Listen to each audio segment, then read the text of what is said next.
धीरे बोलो, कोई सुन ना ले। यह बात हम सबके कानों में पड़ी होगी और हमारे मुंह से भी निकली होगी, लेकिन सोचने की बात यह है कि यह वाक्य कब कब हमारे मुंह से निकलता है और कब कब हमारे कानों में पड़ता है, क्योंकि ऐसे कम ही गुप्त राज होते हैं जो हम दूसरों के कानों में पड़ने नहीं देना चाहते। अक्सर परिवार में अशांति का कारण हम स्वयं ही होते हैं।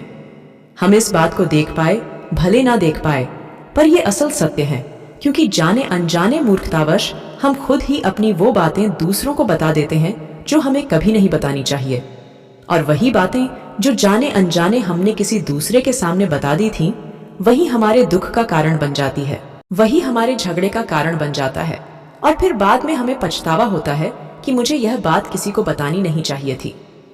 मेरी ही गलती है कि मैंने जाने अनजाने ये बात सभी को बता दी। इसीलिए आज की जो बौद्ध कहानी मैं आपको सुनाने वाली हूँ, उसे सुनने के बाद आपको ऐसी बातें पता चलेंगी जो आपको कभी किसी को नहीं बतानी है। ये जो 7 बातें हैं जो आपको किसी को नहीं बतानी है, और क्यों नहीं बतानी, इसके पीछे का तर्क भी मैं आपको दूंगी। और इन 7 बातों के अलावा अगर आपको लगता है कि कोई बात ऐसी है जो मुझसे छूट गई या मैं नहीं बता पाई, तो कमेंट सेक्शन में जरूर बताना। इससे पहले कि आप इस बौद्ध कहानी में खो जाए, इस चैनल को सब्सक्राइब जरूर कर लें। तो चलिए कहानी शुरू करते हैं। एक समय की बात है। एक नगर में श्याम नाम का एक युवक रहता था। वो युवक बहुत गरीब था। 2 वक्त की दाल रोटी भी बड़ी मुश्किल से उसको नसीब होती थी। किसी काम की तलाश में दिन रात खोज करने पर भी उसे कोई काम नहीं मिल रहा था। फिर एक दिन उसने अपनी पत्नी के सामने अपनी सारी समस्या बता दी। उसने अपनी पत्नी को कहा कि मैं जिस जगह भी काम मांगने के लिए जाता हूँ, तो हर कोई मुझे यह कहकर काम नहीं देता कि हमारे यहाँ काम की जरूरत नहीं है। मैं काम की तलाश कर करके थक चुका हूँ। मुझे समझ नहीं आता कि मैं तुम लोगों का पेट कैसे भरूंगा, अपने बच्चों को कैसे पालूंगा, और ये चिंता मुझे दिन रात खाए जा रही है। यह सुनकर उसकी पत्नी ने कुछ सोचकर कहा कि तुम एक आदमी के पास एक बार ही काम मांगने के लिए जाते हो, और जब वो काम नहीं देता तो तुम दोबारा उसके पास जाते तक नहीं हो। अगर तुम्हें उनसे काम लेना है तो तुम्हें हमदर्दी जतानी होगी, तुम्हें उनसे हमदर्दी हासिल करनी होगी, अपनी गरीबी दिखानी होगी, ताकि वो लोग तुम्हारी मजबूरी समझकर तुम्हें काम पर रख लें। इसीलिए शर्म मत करो, उन्हें अपनी मजबूरी बताओ, अपनी गरीबी बताओ, और इसी उपाय से तुम काम पा सकते हो। ये बात शाम के मस्तिष्क में बैठ गई, और अगले दिन काम मांगने के लिए वो उसी सेठ के पास जा पहुंचा जहां पर वो पिछले दिन काम मांगने के लिए गया था। लेकिन इस बार उसने हाथ जोड़कर उस सेठ से प्रार्थना की, उससे विनती की कि वो बहुत गरीब है और उसे काम की बहुत आवश्यकता है। वो जो कुछ भी उसे देंगे उसमें संतुष्ट हो जाएगा, पर कृपया करके मुझे अपने यहाँ काम पर रख लें। उसकी ये हालत देखकर उस सेठ ने उसे अपने यहाँ काम पर रख लिया। वो रोज वहां पर काम पर जाने लगा। अंदर ही अंदर वो खुश तो था कि उसे काम तो मिला, लेकिन उसे वेतन दूसरे लोगों से कम मिलता था। वही काम जो दूसरे लोग कर रहे थे, उन्हें ज्यादा वेतन मिल रहा था और इसे कम वेतन मिल रहा था। जब इस बारे में उसने अपने सेठ से कहा, तो सेठ ने कहा कि देखो भाई, तुम्हें काम की जरूरत थी, मैंने तुम्हें काम दिया, मेरा धन्यवाद करने की बजाय तुम मुझसे शिकायत कर रहे हो। यह सुनकर श्याम वहीं पर चुप हो गया। बात कहीं ना कहीं सत्य थी। सेठ ने तो उसे उसकी मजबूरी के हिसाब से ही काम दिया था, और इसीलिए वो उसे अपने अनुसार ही वेतन देता था। लेकिन धीरे धीरे उसने ये बात अपने सगे संबंधियों और अपने दोस्तों को भी बताना शुरू कर दी कि उसका सेठ कैसा आदमी है और उसे कितना वेतन देता है। समय बीतता रहा और श्याम पूरी लगन के साथ अपना काम करता रहा। लेकिन अब परिस्थितियां बदलने लगी थीं। सेठ अब श्याम से दूसरे लोगों से ज्यादा काम लेता था और सबसे कम वेतन उसे देता था। यह बात श्याम के मन को बहुत खलती थी। वो दूसरों से ज्यादा मेहनत कर रहा है और उनसे कम वेतन पा रहा है। इससे उसके आत्मसम्मान को बहुत गहरी चोट पहुंची। अब धीरे धीरे उसका मन अपने काम से हटने लगा। उसका मन काम में लगता ही नहीं था। जाहिर सी बात है कि ऐसी जगह किसका मन लगेगा जहां आदमी को अपने आत्मसम्मान के साथ समझौता करना पड़े। इसीलिए जल्द ही उसने अपना काम छोड़ दिया और वो घर पर आकर खाली बैठ गया। अब उसके पास घर का खर्चा चलाने के लिए भी पैसे नहीं बचे थे। इसीलिए उसने अपने सगे संबंधियों और अपने दोस्तों से सहायता मांगने शुरू की। लेकिन उसके दोस्त उसके सामने तो उसे दया का पात्र समझते थे, उसे दिलासा देते थे, लेकिन पीछे से उसका मजाक उड़ाते थे। वो कहते हैं कि कितना बेवकूफ है, सेठ ने इतना काम लिया और बेचारे को पैसे भी नहीं दिए। अरे, हम इसको पैसे तो दे दें, पर क्या ये कल हमारा भी पैसा वापस कर पाएगा? इसकी ऐसी हालत है, काम तो इसके पास कुछ है नहीं, पैसा कहाँ से लाके देगा? और इसी वजह से शाम की हालत दिन ब दिन खराब होती जा रही थी। अब वो दिन रात तनाव में रहने लगा था। वही दोस्त, वही सगे संबंधी जो उसके अपने होने का दिखावा करते थे, वो उसे दया का पात्र समझ रहे थे। उन्हें उसके ऊपर तरस आ रहा था। सब लोग आकर उसे ज्ञान तो बहुत देते थे, लेकिन कोई सहायता नहीं करता था। और अक्सर ऐसा ही होता है, ज्ञान देने वाले तो बहुत मिल जाते हैं, लेकिन मदद करने वाले, उंगली पकड़कर, हाथ पकड़कर आगे चलाने वाले कितने लोग मिलते हैं। एक दिन उसे पता चला कि पड़ोस के गांव में एक बौद्ध भिक्षु आए हुए हैं जो बहुत ही ज्ञानी है। शाम इतना तनाव में था कि उसे कोई रास्ता नजर ही नहीं आ रहा था। इसीलिए जाने या अनजाने वो उस बौद्ध भिक्षु के पास पहुंच जाता है। वहां पहुंचकर वो सीधे उनके पैरों में गिरकर रोने लग जाता है।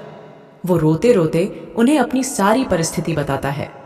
उन्हें बताता है कि किस तरह उसके सेठ ने उसका फायदा उठाया और उसके सगे संबंधी उसके साथ कैसा व्यवहार रखते हैं।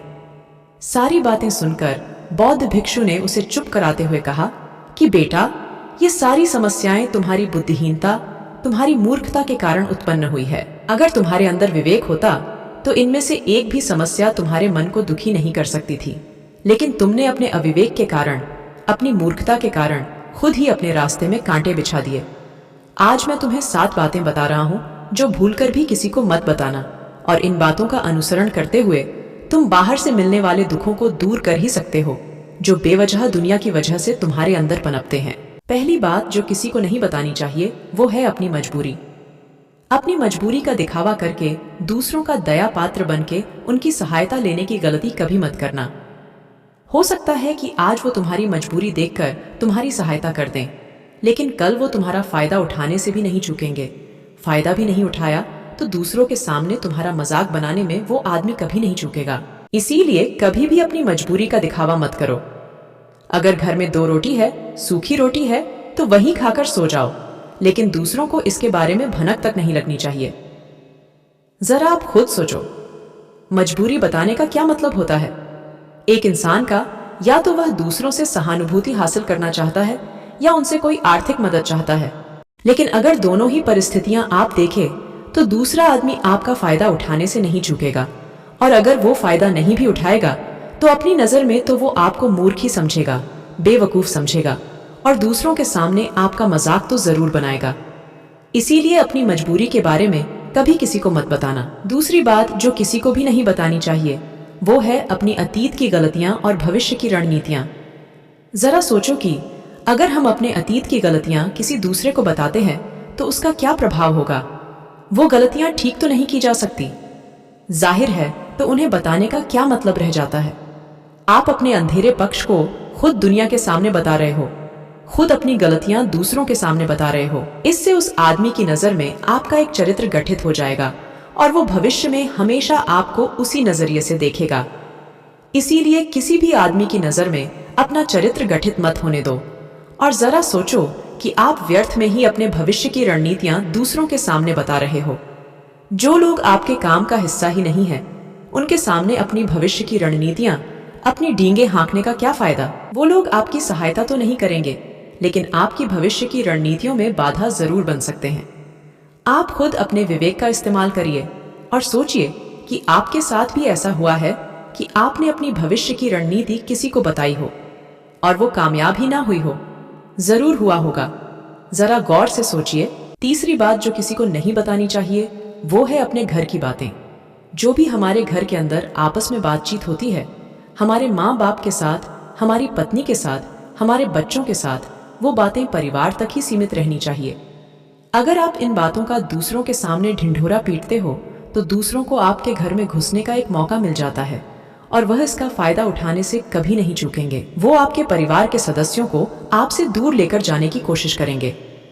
अक्सर ऐसा होता है, हम समाज में देखते हैं कि हम अपने घर के झगड़ों को कम करने के लिए उन झगड़ों को अपने पड़ोसियों और दूसरे सगे संबंधियों को बता देते हैं, लेकिन इससे आपको सहायता कभी नहीं मिली होगी, बल्कि आपके घर के लड़ाई झगड़े और ज्यादा बढ़ गए होंगे, और वो जाहिर है कि वो बढ़ेंगे ही। अगर आप अपने माँ बाप की बात दूसरों को बताएंगे तो आपके माँ बाप को बुरा लगेगा ही कि हमारा बेटा हमसे बताए बगैर दूसरों को ये बातें बता रहा है।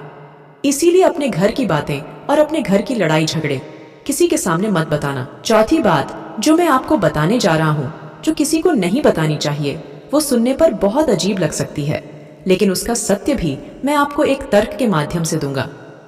मैं कहता हूं कि अपनी आमदनी किसी को मत बताना।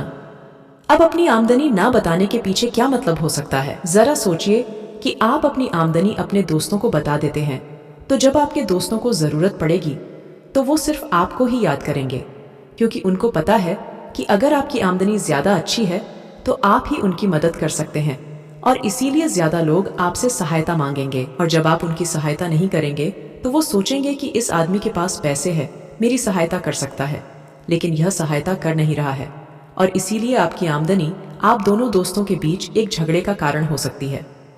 कम आमदनी होगी तो लोग मजाक उड़ाएंगे, और ज्यादा होगी तो सहायता मांगेंगे, तो अपनी आमदनी बताने का कोई मतलब नहीं है। पांचवी बात जो मैं आपको बताने वाला हूं उसे आप गांठ बांध लेना और किसी को ये बात मत बताना। अपनी कमजोरियां और अपनी ताकत अक्सर इंसान को पता नहीं होती है कि उसकी कमजोरी या उसकी ताकत क्या है, लेकिन अगर आपको अपनी कमजोरी और अपनी ताकत पता है तो पहली बात तो आप बहुत ही बुद्धिमान आदमी हैं, और दूसरी बात कि आपको ये बातें किसी से साझा नहीं करनी है, क्योंकि अगर आपकी कमजोरियां दूसरों को पता चल गई तो वो आपकी कमजोरियों का फायदा उठाएंगे, और अगर आपकी ताकत पता चल गई तो वही ताकत आपकी कमजोरी बन जाएगी, क्योंकि वो ताकत दूसरे आदमी को पता है और वो ताकत की कारण भी ढूंढ ही लेगा। अपनी कमजोरी और अपनी ताकत अपनी पत्नी या अपने पति को भी नहीं बतानी चाहिए, क्योंकि इसके बाद आपको घर में उनसे हमेशा दब के रहना पड़ेगा। छठी बात जो किसी को नहीं बतानी चाहिए वो है अपने मित्र और अपने शत्रु। आप अपने मित्रों के बारे में अगर दूसरे लोगों को बताएंगे तो वह आपके मित्रों के साथ अपनी घनिष्ठता बनाकर आपको धोखा दिलवा सकते हैं। आपके गहरे मित्रों को आपसे दूर करने का प्रयास कर सकते हैं। अक्सर आम आदमी ऐसा नहीं करता, लेकिन आपके दुश्मन ऐसा करने की कोशिश कर सकते हैं। और दूसरी तरफ आपके शत्रु का भी किसी को नहीं पता लगना चाहिए, क्योंकि आज जो आपका मित्र है अगर कल वो आपका दुश्मन हो गया तो वो आपके दुश्मन के साथ ही मिलकर आपको परास्त कर सकता है, आपको धोखा दे सकता है। इसीलिए अपने सबसे अच्छे दोस्तों को भी अपने दुश्मन के बारे में कभी मत बताना। सातवीं और आखिरी बात कहना चाहता हूँ कि जब तुम दान करते हो तो दान के बारे में भी किसी को मत बताना, नहीं तो दान करना व्यर्थ हो जाता है, बेकार हो जाता है।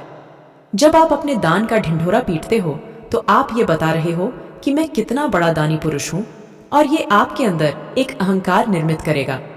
इसीलिए दान गुप्त रूप से किया जाए उतना ही अच्छा होता है। मुझे आशा है कि आपको यह वीडियो पसंद आई होगी और आपको बहुत कुछ सीखने को मिला होगा। अगर आपको हमारी वीडियो पसंद आई हो तो हमारे चैनल को लाइक, शेयर और सब्सक्राइब करें, और बेल आइकन को जरूर प्रेस करें ताकि हमारी आने वाली वीडियो के नोटिफिकेशन आपको सबसे पहले मिलें। धन्यवाद। राधे राधे।